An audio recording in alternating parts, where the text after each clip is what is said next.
Tell don't call me. No call me. I shall be fast. I just come rub your chest. No.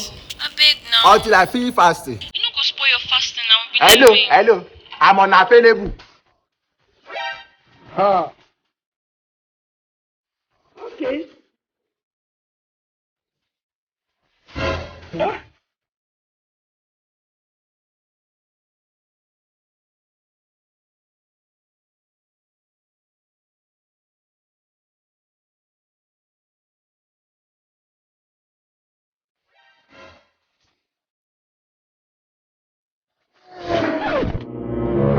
Run, no. What the minutes?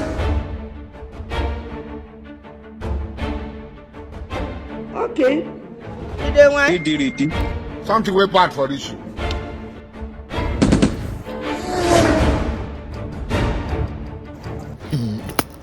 Laila. So now because of bad map, play all this one the wrong. I want Siri. Okay. Okay. What the minutes? Jesus.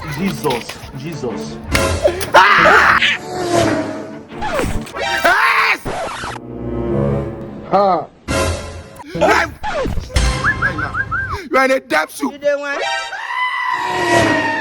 Where did it?